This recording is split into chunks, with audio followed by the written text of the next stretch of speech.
Selain menerima diri tidak mampu, ada satu lagi yang sulit untuk seseorang menerima satu bagian dari dirinya, yaitu menerima diri tidak tahu. Ini adalah satu hal yang biasa dialami oleh orang-orang yang memang berkutat di dalam dunia pengetahuan atau orang yang sangat banyak menguasai segala informasi yang dia tahu. Dan karena dia tahu banyak, dia merasa diri sudah tahu semuanya. Atau dia tahu sesuatu yang orang lain tidak banyak tahu, dia merasa begitu bangga. Wah, saya tahu itu, yang lain gak tahu.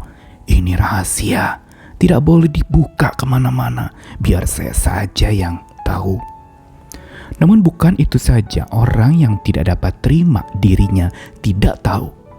Dia akan lama-lama terbelenggu oleh sebuah sikap sok tahu. Merasa diri serba tahu dan meremehkan orang yang tidak tahu atau yang belum tahu. Disinilah sebenarnya pergumulan untuk menerima diri tidak tahu itu menjadi sulit ditangani. Bagaimana jalan keluarnya? Kita perlu berjuang untuk terima diri tidak tahu agar kita bisa bebas dari belenggu sok tahu. Saya Nikolas Kurniawan menemani kembali di dalam Sabda Tuhan yang menyapa kita hari ini.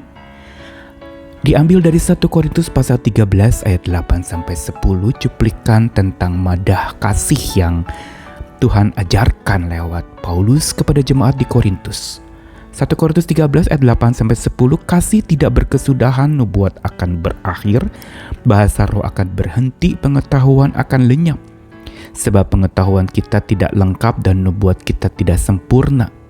Tapi jika yang sempurna tiba, maka yang tidak sempurna itu akan lenyap. Apa yang diungkapkan bagian dari cuplikan 1 Korintus 13 ini mau memberitahukan kepada kita kaitan antara kasih dengan pengetahuan. Karena digambarkan kasih itu abadi, kekal, dia tidak pernah berkesudahan. Tapi pengetahuan bisa lenyap. Namun seringkali orang berjuang untuk cari tahu, berjuang untuk berpengetahuan, berjuang untuk mencari informasi sebanyak-banyaknya agar dia menjadi pribadi yang tahu. Tetapi sedikit orang yang mau berjuang untuk mendapatkan kasih, memperjuangkan kasih, mempraktikkan kasih yang tidak berkesudahan itu. Karenanya Paulus mengingatkan kepada jemaat di Korintus yang merasa diri mereka itu lebih tahu daripada yang lain. Dan karena merasa diri lebih tahu dari yang lain, mereka meremehkan orang-orang yang tidak tahu. Dan mereka menganggap mereka warga kelas 2. Dan ini sangat mengerikan bila terjadi di dalam kalangan jemaat, orang-orang yang katanya menyembah Tuhan, tapi secara tidak langsung mereka sedang menyembah diri mereka sendiri dengan segala kebanggaan pengetahuan yang mereka miliki. Dan karena itu, Paulus menegur keras buat orang-orang Korintus yang telah kehilangan kasih. Mereka tahu banyak, tapi mereka mengasihi sedikit. Mereka punya informasi banyak, tetapi kasih yang mentransformasi itu tidak pernah mereka praktekkan. Bahkan mereka tidak berpegang teguh kepada kasih abadi itu. Mereka sudah cukup bangga dan puas dengan diri menjadi tahu. Dan disinilah mentalitas sok tahu jadi bertumbuh. Karena itu, Tuhan ingatkan lewat surat ini, pengetahuan akan lenyap. Pengetahuan kita tidak lengkap. Kita gak bisa tahu semuanya, hanya sebagian. Jangan pernah merasa, oh saya sudah tahu.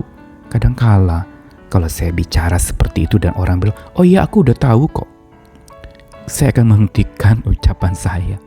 Karena merasa dia sudah tahu, ya untuk apa lagi saya lanjutkan. Orang yang seperti itu menutup diri untuk mendapatkan apa yang dia tahu atau mendapatkan informasi baru. Dan justru menjadi sempit pemikirannya dengan pengetahuan yang dia anggap banyak, tapi sebenarnya dia sedang diperbudak oleh pengetahuan itu. Dan dikatakan nubuat kita tidak sempurna, tapi jika yang sempurna tiba, yaitu Tuhan yang kasihnya sempurna, maka yang tidak sempurna itu akan lenyap. Ayat ini yang singkat ingin mengajak kita untuk terarah kepada Dia yang Maha Tahu, yang kasih-Nya melampaui segala pengetahuan. Mengingatkan kepada kita juga bahwa tidak satu pun orang tahu semuanya dan segalanya. Kita hanya bisa tahu sebagian, hanya kecil yang kita tahu. Tuhan yang Maha Tahu.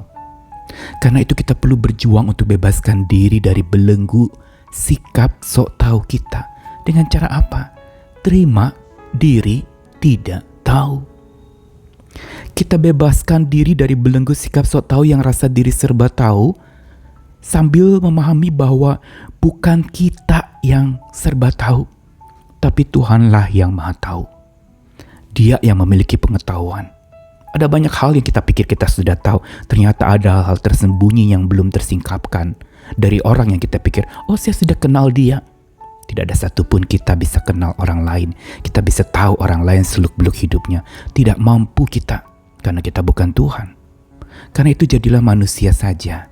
Jangan pernah berjuang menjadi Tuhan yang Maha Tahu dan seolah berpengetahuan banyak. Hati-hati, buah pengetahuan tentang yang baik dan yang jahat sudah cukup. Itu disantap oleh manusia pertama. Karena itu kita perlu belajar untuk rendah hati, menyerahkan segala apa yang kita tahu, yang hanya sebagian itu, ke dalam tangan Sang Maha Tahu, yang tahu segalanya, yang tahu semuanya. Mari rendah hati bersandar lagi kepada Tuhan yang Maha Tahu, agar sikap sok tahu kita diatasi.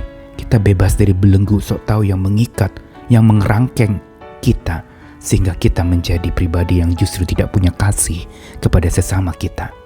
Biar kasih memimpin kita, dan pengetahuan pun dipimpin oleh kasih Tuhan dalam kita mempraktekannya, dalam kita memberitahukannya, di dalam kita melakukannya. Tuhan mengasihi kita sekalian. Amin.